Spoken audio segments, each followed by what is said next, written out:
Okay, so wait. This one goes with this? Or... No, maybe this one goes with that. No, okay, wait. I know, definitely, I think this goes with that one. That's so confusing.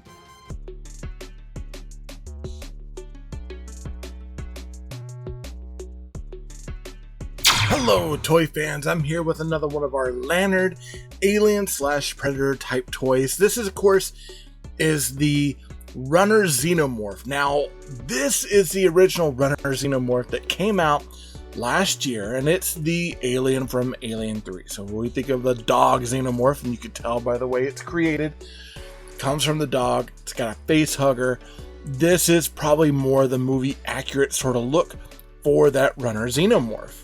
And since I hadn't really looked at it on the channel, I figured we'll take a look at it now, because already the second series of Alien toys are out. Now, I had posted, I think in my stories, all three of the aliens, and I was able to pick up the Warrior, the Runner, but I missed out on the Big Chap Xenomorph, the original one.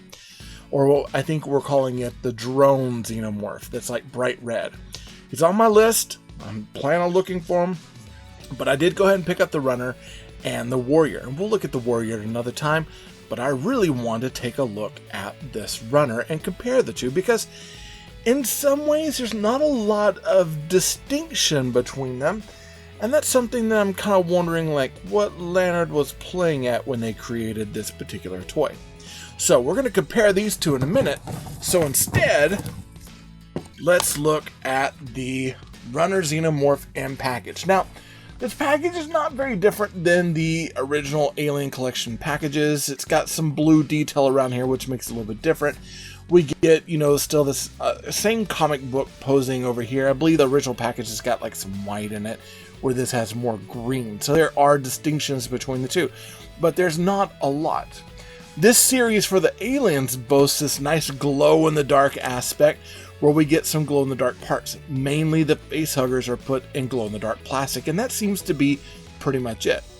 Other than that, they are made what looks to be identical with just new color variations, where the Warrior is kind of a lime green with a green housing, silver tops, and the glow-in-the-dark face hugger that comes in his canister, drone in bright red, green egg sac, or no, I think it's a glow-in-the-dark egg sac and a glow-in-the-dark face hugger. So it's color variations, and that is it. Now with this one, we see it's a Xenomorph Runner with glowing accessories now. We know that it's part of the 7-inch collectible posable Alien series. Let's go to the back. On the back, we get our alien thing, prepare yourself, the universe trembles, and that's kind of the same thing we had before, where it talks about LV426. Get to know your Xenomorphs. We see that we've got the eggs, the face huggers, the chest bursters, which we haven't seen in this series yet. That would be a nice one to get. The Runners, which we have. Soldiers or Warriors, which we have. They didn't mention drones, and that was something that I thought was kind of weird, because we do have the Warrior, Drone, and Runner Xenomorphs. And of course, this is like Alien 3, Alien 1, and Aliens is how they're separating them. And then of course we have the Giant Queen. And now the Giant Queen has been one of those that's been kind of weird. Originally when she came out in the purple for the smaller figure line, I didn't get her then, and that's kind of the one I feel like I should have gotten. The one that they put out in this series was bright red, and it had lights and sounds for the mouth, which I thought was a little odd. If they would release that purple one again, I would probably pick that one up as my Alien Queen, and I believe that that one would scale well with the 7-inch figures. However, she's also become really hard to find now. Now looking at the Runner Xeno, we have Runner Xeno, Spike, and the Face Hugger. And we had this dog in the other collection. Again, we'll compare them, take a look. Face hugger, we've seen this with both the Big Chap or the Drone Xenomorph and the Warrior Xenomorph, which I believe I've done reviews of both on the channel. We also see that we've got the Colonial Marine specimen feature details and Runner feature details. So there's lots of beautiful articulation with these. They are pretty incredible, and these are still running at $9.84 at Walmart, which is awesome. I noticed the Predator figures had gone up about $1, so they're running at about $10.11. These are sticking at that $9.84. This is still really nice to have. Again, out of these, I will be looking at this at some point. I do have this one on my list, along with one of my Predators missing from my Series 2. So far, the Series 2 stuff I haven't seen out that much, except for a couple times, and I'm hoping to get all the series, because again, I like Lanard toys. I like what they're doing with these. Okay, now that's pretty much all I gotta say about the packaging on this. It's pretty standard. We got pretty much the same thing with our aliens, and it's not too dissimilar from what we get with our Predator figures too. So, you know, it's kind of generic, but I like that it's a resealable box that you can put the figure back in and display it however you want. So, we got to get this one out and get to playing. And straight out of the package, of course, we have our Wave 1 Runner Xenomorph and Facehugger and Spike, and Wave 2 of our Runner Xenomorph, Spike, and Facehugger. And again, they are technically identical. Let's knock out some of the articulation issues first. So, first off, we do have that Facehugger, and the thing with the Facehugger is they're kind of pliable plastic. They're rigid in some parts. They have a little bit of movement, but they're unlike the Facehuggers that we had with the vintage Kenner that were more like Keshi material. This is going to be a little bit more rigid, so that you're not going to be able to wrap this up on someone's face or like the dog's face, or you can wrap the tail kind of around them, but eventually that tail's going to kind of give out and it's going to lose a lot of its springiness, much like this one is. Now this one feels a little bit softer just because of the fact that it is a glow-in-the-dark material. So that's definitely something to keep in mind. That's why Wave 2 here, I'm liking this one so far. Oh yeah, never knows. Oh, you can set them like that too. That's nice. Now with Spike, you do have, that standard, like, just large body, almost like what you think of as like the figures that don't move. They're just figures, that you can get at the grocery store, or like sometimes Target has them, it's like Schlein or something. This is kind of like that. It's just a figure. It has nice sculpting to it. It's got an open mouth, but all in all, that's it. You made it 2 parts. You got the dog body and then the mouth here that's attached, and there's no moving. Between the two, this is actually more the movie accurate dog, because this is a dog that we had that, and you can hear my dog in the background as well.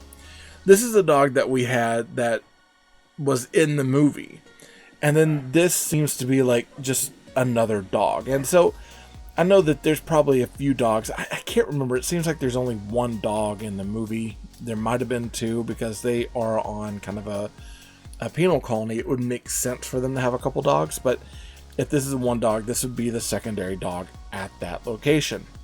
Now, with this, there are a few subtle differences. The mouth is painted a little bit different. The nose is painted different. Of course, the color scheme is different, and I like that.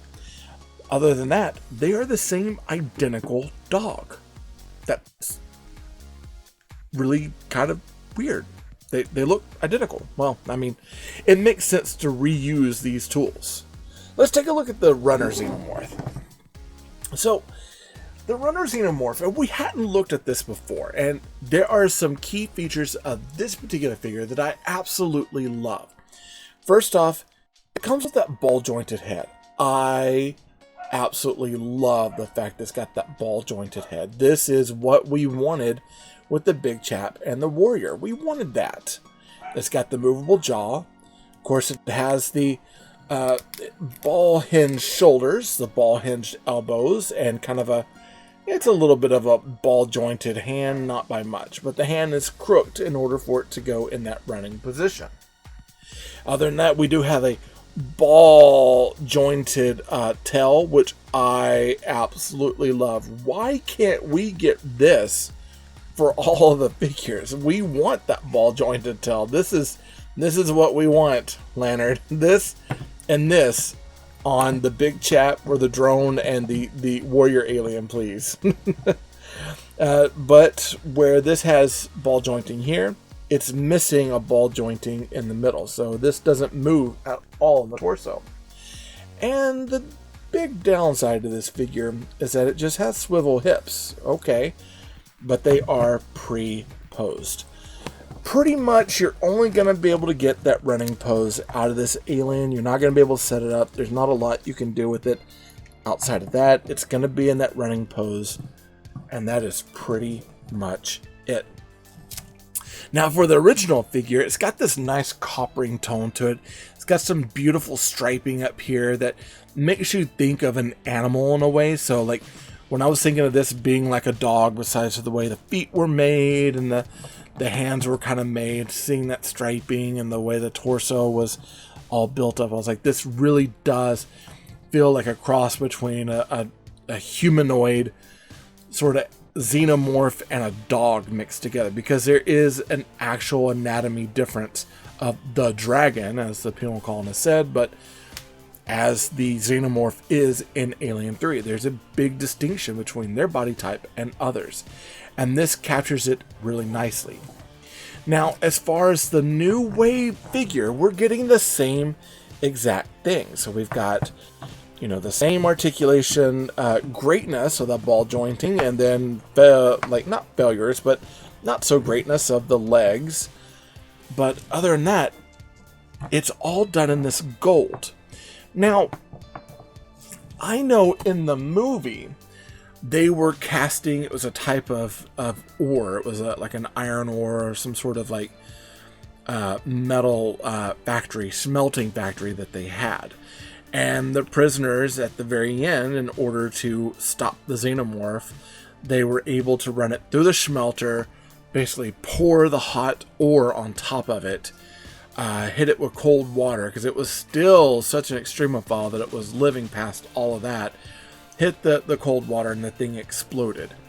How I look at this, and how I think of this, because even looking at the teeth themselves, on the original you could tell they're kind of gold. Here, everything is gold, but it's done in such a poured plastic way that it looks like molten metal on top of him. And so what I think of as the molten metal aspect, or the final breathing hour of the xenomorph from Alien 3, this is what I think of. I'm not sure how I feel about having just a completely solid gold xenomorph, and I would hope that if we get more of these down the road in Wave 3, that we're getting some different color combinations, maybe some of them in black, because I think black or dark gray or something that's a little bit more set to the movie would also be kind of a cool thing to get, and something we haven't gotten before out of all the series. It could be a whole black series of the drone, warrior, and of course the runner itself, because they are kind of a very dark black, very, very dark brown sort of color, or dark gray in some instances. So with that, I kind of wonder if we could get another color variation. I'm happy to have this particular figure in my collection. I think he looks nice, but it's not really one that I was seeking out originally to begin with, because I wasn't as big of a fan of the articulation of this figure as I was for some of the others. But if you're an Alien fan, it's still a really cool one to have. Now that's all I gotta say about the Runner Xenomorphs. They're actually a pretty cool group of figures. Both Wave 1 and Wave 2, for what we're getting from 984, are extraordinary action figures, and they work so well with the 6-inch figure lines. Like, I think I'd had a picture of the Warrior Xenomorph along with like the Ghostbusters, attacking it on like a playset. They work really well, and they look really good. The sculpting that's on these are beautifully done. Where there's some like lack of paint app, it's one of those that could easily be painted up. The joints themselves don't feel like they're easily broken, kind of like how the NECA figures have been. The NECA figures look amazing, but this is going to be almost 2/3 less in cost, and I don't have to worry about the joint seizing up by accident and breaking as soon as I get it out of the package. This feels a little bit sturdier and more like it's going to go in the hands of a kid, and that's how they're kind of looking at it, which I approve of. Now that's all I got to say about the Runner Xenomorphs. Remember, they're not dolls.